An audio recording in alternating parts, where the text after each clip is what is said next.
மன்னார் மாவட்டம் மாந்தை மேற்கு பிரதேச செயலாளர் பிரிவில் உள்ள சோழமண்டல குளம் மற்றும் அதனை சுற்றியுள்ள இடப்பெயர்வுகளின் தன்மைக்கேற்ப சோழர்களாலும் அதற்கு முந்தைய காலத்தில் பண்டைய தமிழர்களாலும் ஆட்சி செய்யப்பட்டு வந்திருக்கலாம் எனும் சந்தேகத்தின் அடிப்படையில் அப்பகுதியின் சில முக்கியமான இடங்களில் தொல்லியல் தொடர்பான கள ஆய்வு பேராசிரியர் பானா புஷ்பரண்டம் தலைமையில் நேற்று ஞாயிற்றுக்கிழமை நடைபெற்றது.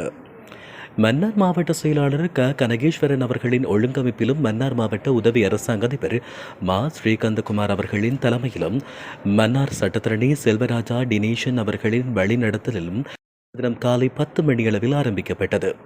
இந்த கள ஆய்வின் போது தமிழர்களின் வாழ்வியல் தொடர்பான பலவிதமான சட்டி, பானை, ஓட்டு தண்டுகள், ஷேர்ட் எனப்படும் கல் இரும்பு தாது பெறக்கூடிய கற்கள் போன்ற பல சான்று பொருட்கள் நிலத்தின் மேல் பகுதியில் மேலதிக ஆய்வுக்குள்ளாக எடுத்துக் கொள்ளப்பட்டன.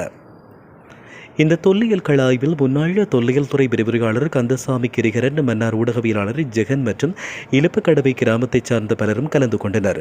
இந்த தொல்லியல் கள ஆய்வு தொடர்பாக பேராசிரியர் புஷ்பரட்னம் அவர்கள் கருத்து தெரிவிக்கையில், பல்வேறு வகையான தாவரங்கள், மரங்கள், நாட்டு உறவு மட்பாண்டங்கள் என்று கொஞ்சம் அதை அகழும் பொழுது எங்களுக்கு தெரிஞ்சதை விட கழுவி காய விட்டு அரிச்சா போலதான் எத்தனையோ 400-500 பீச் கண்டுபிடிச்சோம்.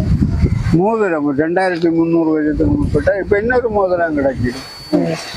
மோதிரம் இருக்கு. 2300 வருஷத்துக்கு பட்ட முத்திர வணிகர் வேண்டது முத்திரம் குழப்பி விட்டா அரிச்சு கழுவி எடுக்கணும்.